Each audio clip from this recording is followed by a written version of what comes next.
안녕하십니까? 이번 시간에는 기업들이 물류비를 어떤 기준과 방법으로 산출하고 있으며 실제 현장에서는 어떤 어려움을 겪고 있는지를 설문조사 결과를 중심으로 살펴보겠습니다. 기업 물류비는 단순히 운송비나 창고비만을 합산한 금액이 아닙니다. 조달, 생산, 사내 이동, 보관, 포장, 하역, 판매, 반품과 폐기 과정에서 발생하는 여러 비용을 일정한 기준에 따라 구분하고 집계해야 합니다. 이번 조사 결과를 종합하면 기업 물류비 관리는 크게 4단계로 발전시킬 필요가 있습니다. 첫째, 회사마다 다르게 적용하는 물류비 계산 기준을 표준화해야 합니다. 둘째, 물류비가 발생하는 전표와 ERP 시스템을 연결해야 합니다. 셋째, 운송 보관 포장하역과 같은 기능별 구분과 재료비 노무비 경비 등의 세목별 구분이 필요합니다. 넷째, 계산된 물류비 가운데 현장에서 관리할 수 있는 비용과 관리하기 어려운 비용을 나누어 활용해야 합니다. 다음 이쪽에는 이번 조사에서 기업에 질문한 설문 항목이 정리되어 있습니다. 이후 페이지에서는 각 항목의 응답 비중과 그 결과가 기업의 물류비 관리에 어떤 의미를 갖는지 하나씩 살펴보겠습니다. 이번 강의를 통해 우리 회사의 물류비 계산 기준이 적절한지, 누락되는 비용은 없는지, 그리고 계산한 물류비를 실제 개선 활동에 활용하고 있는지를 점검해 보시기 바랍니다. 이 페이지에는 기업 물류비 산출 실태를 파악하기 위해 사용한 전체 설문 항목이 정리되어 있습니다. 설문 내용은 크게 물류비 계산 기준, 담당 부서, 전산화 수준, 보고 주기, 활용 목적, 전표 입력 방법과 같은 관리 체계에 관한 질문으로 구성되어 있습니다. 또한 물류비를 영역별 기능별 세목별로 구분할 때 어떤 어려움이 있는지, 구매 가격에 포함된 조달 물류비를 어떻게 처리하는지, 판매 반품 회수 폐기 물류비 가운데 어떤 비용을 실제로 계산하고 있는지도 조사했습니다. 이와 함께 물류비를 전사 또는 사업부 단위 중 어느 범위에서 작성하는지, 사내 물류비와 생산 물류비를 구분하는지, 일반 기준과 간이 기준 중 어떤 방식을 사용하는지, 발생 기준과 현금 주의 중 어떤 인식 기준을 적용하는지도 포함되어 있습니다. 마지막으로 기업이 적합하다고 생각하는 물류비 계산 기준과 실무에서 추가로 겪고 있는 애로사항도 조사했습니다. 지금부터는 이 설문 항목을 순서대로 살펴보면서 응답 비중이 의미하는 바와 기업이 개선해야 할 실무 포인트를 설명드리겠습니다. 첫 번째 질문은 기업이 어떤 기준으로 물류비를 계산하고 있는가에 관한 내용입니다. 조사 결과를 보면 회사의 독자적인 방법을 사용한다는 응답이 70%로 가장 높았습니다. 국토교통부의 기업 물류비 계산 지침을 적용하는 기업은 20%였고 생산성본부 계산준칙과 대한상공회의소 매뉴얼을 사용하는 기업은 각각 5%에 그쳤습니다. 이 결과는 많은 기업이 외부의 표준화된 기준보다는 과거부터 사용해 온 회사 내부의 관행이나 자체의 기준에 의존하고 있다는 것을 보여줍니다. 물론 기업마다 업종, 제품, 물류 구조가 다르기 때문에 독자적인 기준이 필요할 수 있습니다. 그러나 계산 범위와 분류 기준이 명확하지 않으면 연도별 비교나 사업부 간 비교가 어려워집니다. 같은 운송비라도 어떤 부서는 물류비로 집계하고 다른 부서는 판매 관리비나 제조원가로 처리할 수 있기 때문입니다. 따라서 회사 자체 기준을 사용하더라도 반드시 물류비 계산 기준서를 작성해야 합니다. 기준서에는 물류비의 범위, 조달 사내 판매 물류의 구분, 운송 보관 포장하역의 정의, 비용 배부 기준과 제외 항목을 명시해야 합니다. 핵심은 자체 기준을 사용하지 말라는 것이 아니라 누구나 동일하게 적용할 수 있도록 기준을 문서화하고 지속적으로 관리해야 한다는 것입니다. 두 번째 질문은 기업에서 물류비 산출을 어느 부서가 담당하고 있는가입니다. 응답 결과를 보면 물류부서가 담당한다는 비중이 66%로 가장 높았습니다. 기획부서와 원가관리부서는 각각 17%였으며 회계부서가 직접 담당한다는 응답은 나타나지 않았습니다. 물류비는 운송, 보관, 하역, 포장과 같은 물류 현장에서 발생하기 때문에 물류부서가 산출을 주도하는 것은 자연스러운 결과입니다. 현장 작업과 계약 조건을 가장 잘 알고 있는 부서도 물류부서입니다. 그러나 물류부서만으로 물류비 산출을 완료하면 경영관리 측면에서 한계가 발생할 수 있습니다. 회계 전표와 연결되지 않으면 비용의 정확성을 확보하기 어렵고 원가관리와 연결되지 않으면 제품별 또는 고객별 채산성을 분석하기 어렵습니다. 또한 기획부서와 연결되지 않으면 예산과 실적을 비교하기 어렵습니다. 따라서 실무적으로는 물류부서가 비용 항목과 발생 원인을 관리하고 회계부서는 전표와 계정 과목을 검증하며 원가관리부서는 제품 고객 사업부별로 비용을 배부하는 협업 체계가 필요합니다. 물류비는 한 부서의 자료가 아니라 회사 전체의 경영지표입니다. 물류부서가 주관하되 회계, 원가, 기획부서가 함께 참여해야 정확성과 활용성을 동시에 높일 수 있습니다. 세 번째 질문은 물류비 산출의 전산화와 정보화 수준입니다. 일부는 전산으로 처리하고 일부는 수작업으로 처리한다는 응답이 58%로 가장 높았습니다. 전적으로 수작업에 의존한다는 기업도 25%였고 전체 과정이 정보화되어 있다는 기업은 17%에 불과했습니다. 대부분 기업이 ERP나 물류 시스템을 사용하고 있지만 시스템에 기록된 비용이 자동으로 물류비로 분류되는 것은 아닙니다. 운송비처럼 계정 과목이 명확한 비용은 쉽게 집계할 수 있지만 물류인력 인건비, 창고 감가상각비, 물류시설 유지비, 재고 금융 비용처럼 여러 부서에 흩어진 비용은 별도의 엑셀 작업이나 수작업 보정이 필요합니다. 문제는 수작업이 많아질수록 누락, 중복, 분류 오류가 발생할 가능성이 높아진다는 것입니다. 담당자가 변경될 경우 기존 산출 방식이 이어지지 않는 문제도 생길 수 있습니다. 이를 개선하려면 전표가 입력되는 단계에서 물류비 여부를 표시하는 코드를 설계해야 합니다.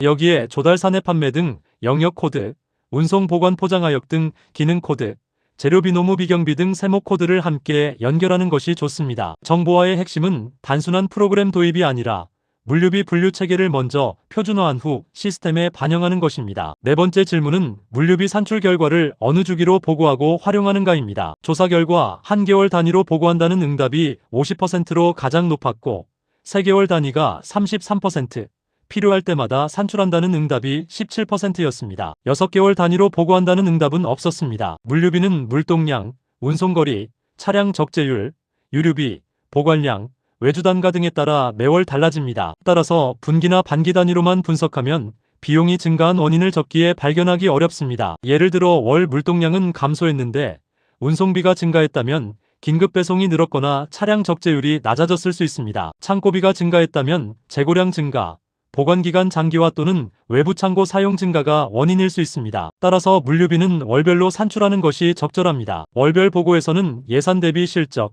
전월 대비 증감, 물동량 대비 단위 물류비와 주요 증감 원인을 확인해야 합니다. 다만 개선 과제의 실행성과는 분기별로 점검하는 것이 좋습니다. 월별로 비용 이상을 발견하고 분기별로 개선 과제의 진행 상황과 절감 효과를 검토하는 체계가 실무적으로 가장 효과적입니다. 다섯 번째 질문은 산출된 물류비를 어디에 활용하고 있는가입니다. 물류 예산 관리에 활용한다는 응답이 67%로 가장 높았습니다. 물류원가 관리와 물류 채산성 분석은 각각 50%, 물류거점 조정 등 기타 활용은 33%, 가격 결정에 활용한다는 응답은 17%였습니다. 이 결과를 보면 많은 기업이 물류비를 예산과 실적을 비교하는 관리수단으로 활용하고 있다는 것을 알 수 있습니다. 물론 예산 통제는 중요하지만 물류비를 단순히 예산 초과 여부만 확인하는 자료로 사용하면 활용 범위가 제한됩니다. 물류비는 제품별, 고객별, 거래처별, 판매 채널별로 구분해야 더 큰 의미를 갖습니다. 매출이 높은 고객이라도 긴급 배송,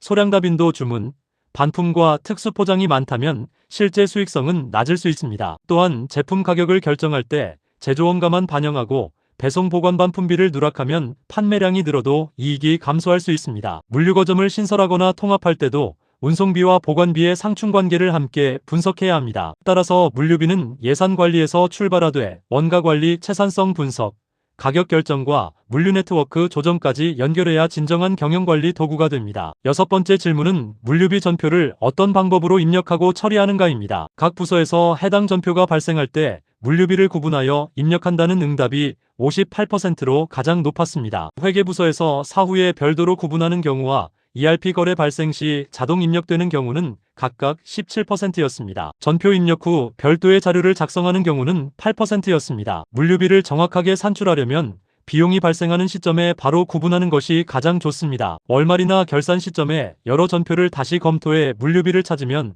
누락되거나 중복될 가능성이 높아집니다. 예를 들어 동일한 외주비 계정에도 운송, 상하차, 포장, 창고 용역비가 함께 포함될 수 있습니다. 계정 과목만으로는 물류 기능을 구분하기 어렵기 때문에 전표 입력자가 거래의 성격을 함께 표시해야 합니다. 전표에는 최소한 물류비 여부, 조달 사내 판매 영역, 운송 보관 포장하역 기능, 비용 세목, 발생 부서와 귀속 부서를 입력할 수 있어야 합니다. 가장 바람직한 방식은 업무 담당자가 발생 시점에 구분 입력하고 시스템이 자동 집계하며 회계부서가 최종 검증하는 구조입니다. 이렇게 해야 산출 시간을 줄이고 데이터의 정확성도 높일 수 있습니다. 일곱 번째 질문은 물류비 계산 과정에서 가장 어려운 부분이 무엇인가입니다. 운송, 보관, 재고관리, 포장, 하역과 같은 기능별 구분이 어렵다는 응답이 58%로 가장 높았습니다. 재료비, 노무비, 경비, 이자와 같은 세목별 구분은 25%였고 조달사 내 판매의 영역별 구분과 업태별 구분은 각각 8%였습니다. 기능별 구분이 어려운 이유는 하나의 비용이 여러 물류 기능과 관련될 수 있기 때문입니다. 예를 들어 포장비는 제품을 보호하기 위한 생산 포장일 수도 있고 운송 중 파손을 방지하기 위한 수송 포장일 수도 있습니다. 창고 인력도 있고 보관, 피킹, 포장과 출고 업무를 함께 수행할 수 있습니다. 이 경우 인건비 전액을 특정 기능에 직접 귀속하기 어렵습니다. 따라서 먼저 각 기능의 정의와 포함 범위를 문서화해야 합니다. 직접 구분할 수 없는 복합 비용은 작업시간, 처리 물량, 사용 면적, 작업 건수 등 합리적인 배부 기준을 적용해야 합니다. 모든 비용을 지나치게 세밀하게 구분하려 하면 산출 비용이 증가할 수 있습니다.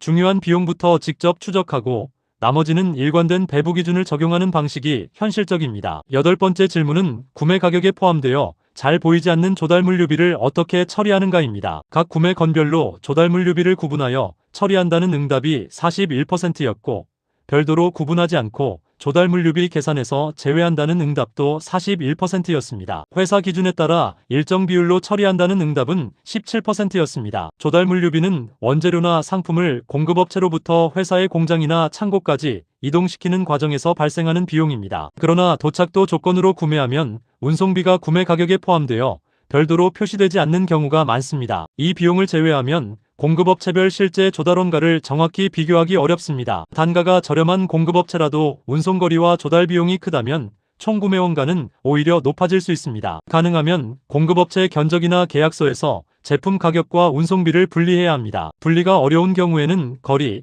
중량, 운송효율 또는 과거 실적을 활용해 조달 운송비를 추정할 수 있습니다. 조달 물류비를 관리하면 구매단가 협상뿐 아니라 공급업체 선정, 공동운송, 납품 주기 조정과 조달 거점 재설계에도 활용할 수 있습니다. 9번째 질문은 판매와 관련된 물류비 중 어떤 비용을 계산하고 활용하고 있는가입니다.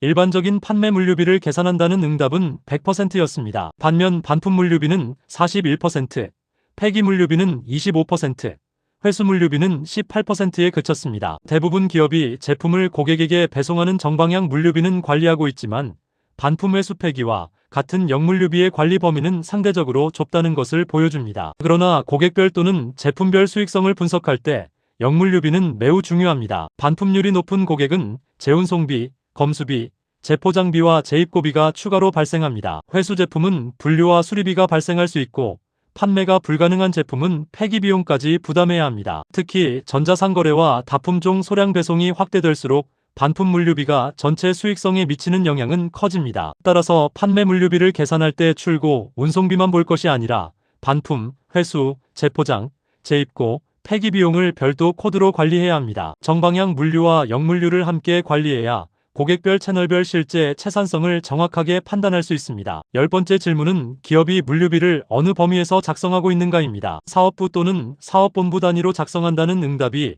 58%로 가장 높았고 전사적으로 작성한다는 응답은 33%였습니다. 지역별 또는 기타 방식의 응답은 나타나지 않았습니다. 사업부별 물류비 산출은 책임 관리가 쉽다는 장점이 있습니다. 각 사업부의 물류비 예산과 실적을 비교하고 비용 증가 원인과 개선 책임을 명확하게 할 수 있습니다. 하지만 사업부마다 물류비의 범위와 분류 기준이 다르면 전사 차원의 비교가 어려워집니다. 한 사업부는 창고 인건비를 물류비로 포함하고 다른 사업부는 제조원가에 포함한다면 사업부 간 단위 물류비를 직접 비교할 수 없습니다. 따라서 계산 기준과 코드 체계는 전사적으로 통일하는 것이 필요합니다. 전사 기준에 따라 동일하게 산출하되 실제 분석과 개선 활동은 사업부별로 수행하는 이중 구조가 적합합니다. 전사에서는 전체 물류 비율과 주요 추세를 관리하고 사업부에서는 운송비, 보관비, 재고비와 작업 생산성 등 구체적인 개선 지표를 관리해야 합니다. 즉 기준은 전사적으로 통일하고 책임과 실행은 사업부별로 구분하는 것이 바람직합니다. 11번째는 기업이 사내 물류비와 생산 물류비를 구분하여 계산하고 있는지를 묻는 문항입니다. 이 항목은 예아니오 선택형으로 구성되어 있으며 자료에는 응답 비중이 별도로 제시되어 있지 않습니다. 사내 물류비와 생산 물류비를 구분할 때 가장 중요한 것은 비용의 경계를 명확하게 설정하는 것입니다. 원재료가 공장에 입고된 후 창고에 보관되고 생산 라인으로 공급되며 공정 간 이동을 거쳐 완제품 창고로 이동합니다. 이 과정 가운데 어느 부분을 물류활동으로 보고 어느 부분을 제조활동으로 볼 것인지 기준을 정해야 합니다. 예를 들어 생산라인에 원재료를 공급하는 작업은 사내물류로 볼 수 있지만 작업자가 제품을 가공하면서 수행하는 공정 내 이동은 제조활동으로 볼 수도 있습니다. 이 경계가 불명확하면 동일한 비용이 제조원가와 물류비에 중복되거나 반대로 어느 쪽에서도 집계되지 않을 수 있습니다. 또한 비용 증가에 대한 책임 부서도 불명확해집니다. 따라서 공정 흐름도를 기준으로 입고 보관, 라인 공급, 공정 간 이동과 완제품 이동의 정의를 명확히 하고 작업시간이나 이동 횟수 등을 활용해 비용을 배분하는 것이 필요합니다. 12번째 질문은 기업이 물류비 계산의 일반 기준과 간이 기준 가운데 어떤 방식을 사용하고 있는가입니다. 이 항목 역시 선택형 문항이며 응답 비중은 자료에 별도로 제시되어 있지 않습니다. 간이 기준은 회계 자료를 중심으로 물류비의 전체 규모를 빠르게 파악하는 방식입니다. 산출이 비교적 쉽고 시간과 비용이 적게 들기 때문에 물류비 관리를 처음 시작하는 기업에 적합합니다. 반면 일반 기준은 조달 사내 판매와 같은 영역별 구분, 운송 보관 포장하역과 같은 기능별 구분, 재료비 노무 비경비 등의 세목별 구분까지 상세하게 산출하는 방식입니다. 일반 기준을 적용하면 비용 발생 원인을 정확하게 파악하고 구체적인 개선 활동으로 연결할 수 있습니다. 다만 필요한 자료가 많고 시스템과 인력도 갖춰져야 합니다. 따라서 모든 기업이 처음부터 정교한 일반 기준을 적용할 필요는 없습니다. 먼저 간이 기준으로 전체 물류비 규모를 파악한 다음 금액이 크거나 개선 가능성이 높은 운송비, 보관비와 재고비부터 일반 기준으로 전환하는 것이 좋습니다. 기업의 관리 목적과 데이터 수준에 맞추어 단계적으로 정밀도를 높이는 것이 현실적인 접근 방법입니다. 13번째 질문은 물류비를 어느 시점에 인식할 것인가에 관한 내용입니다. 즉 비용이 실제로 발생한 시점을 기준으로 할 것인지 현금이 지급된 시점을 기준으로 할 것인지를 묻고 있습니다. 물류 성과를 관리하기 위해서는 발생 기준을 사용하는 것이 적합합니다. 발생 기준은 운송이나 보관 서비스가 실제로 제공된 기간의 비용을 인식하는 방식입니다. 예를 들어 3월에 수행한 운송 서비스의 대금을 4월에 지급했다고 가정해 보겠습니다. 현금주의를 적용하면 이 운송비가 4월 비용으로 집계됩니다. 그러면 3월에는 물동량은 있었지만 운송비가 적게 나타나고 4월에는 물동량과 관계없이 운송비가 증가한 것으로 보일 수 있습니다. 이렇게 되면 월별 단위 물류비와 예산 대비 실적이 왜곡되고 비용 증가 원인을 정확히 분석하기 어렵습니다. 따라서 월말에 미청구 운송비나 보관비를 추정하여 발생월에 반영하고 다음 달 실제 청구 금액이 확정되면 차이를 조정하는 절차가 필요합니다. 물류비 산출의 목적이 현금 흐름 관리라면 지급 기준도 참고할 수 있지만 원가와 성과 관리를 목적으로 한다면 발생 기준을 일관되게 적용해야 합니다. 14번째 질문은 어떤 물류비 계산 기준이 가장 적합하다고 생각하는가입니다. 조사 결과 관리 가능 비용과 관리 불가능 비용을 구분하여 계산하고 활용해야 한다는 응답이 58%로 가장 높았습니다. 국토교통부 지침이 적합하다는 응답은 17%, 생산성본부 계산 준칙은 8%, 기타 응답은 7%였습니다. 이 결과는 기업들이 단순히 물류비 총액을 계산하는 것보다 실제로 개선할 수 있는 비용을 구분하는 것을 중요하게 생각한다는 의미입니다. 예를 들어 국제유가 상승, 법정 통행료, 임차료 인상과 고객이 지정한 긴급 배송 조건은 현장 담당자가 직접 통제하기 어려운 비용입니다. 반면 차량 적재율, 배차 효율, 창고 공간 활용률, 재고 회전율과 작업 생산성은 기업의 개선 활동을 통해 관리할 수 있습니다. 관리할 수 없는 비용까지 현장 부서의 책임으로 평가하면 성과 평가의 공정성이 떨어질 수 있습니다. 반대로 관리 가능한 비용을 별도로 구분하면 구체적인 개선 목표를 설정할 수 있습니다. 따라서 물류비 보고서에는 총 물류비뿐 아니라 관리 가능 비용, 관리 불가능 비용, 물동량 변동으로 인한 비용과 단가 변동으로 인한 비용을 구분하여 제시하는 것이 좋습니다. 이번 페이지는 기업들이 물류비 계산 과정에서 추가로 겪고 있는 어려움을 정리한 내용입니다. 응답을 보면 정확한 세목별 구분이 어렵고 기능별 구분을 회사가 임의로 적용하고 있어 표준 기준이 필요하다는 의견이 있습니다. 또한 정보 시스템을 구축할 때 어떤 물류비 항목을 선정해야 하는지가 까다롭고 시스템에서 추적하기 어려운 비용도 발생한다는 의견이 제시되었습니다. 실무 담당자는 해당 비용이 물류비라는 것을 알고 있지만 전표나 ERP 코드가 마련되어 있지 않아 자동으로 집계하지 못하는 경우도 있습니다. 부서 간에 이체되는 비용이 물류비로 집계되지 않는 문제도 나타났습니다. 이러한 어려움은 크게 4가지 과제로 정리할 수 있습니다. 첫째, 물류비 계산 기준서를 마련해야 합니다. 둘째, 영역별 기능별 세목별 코드 체계를 설계해야 합니다. 셋째, 전표와 ERP 시스템을 연결해야 합니다. 넷째, 물류비 산출과 검증을 담당하는 책임 부서를 지정해야 합니다. 결론적으로 기업 물류비는 단순히 비용을 모아놓은 숫자가 아닙니다. 정확한 기준과 시스템을 갖추고 원인별로 분석해야 예산 관리, 원가 절감, 가격 결정과 수익성 개선에 활용할 수 있습니다. 우리 회사도 먼저 주요 물류비 항목부터 기준을 정하고 월별로 산출하고 관리 가능한 비용을 중심으로 개선 과제를 실행하는 것이 필요합니다. 경청하여 주셔서 감사합니다.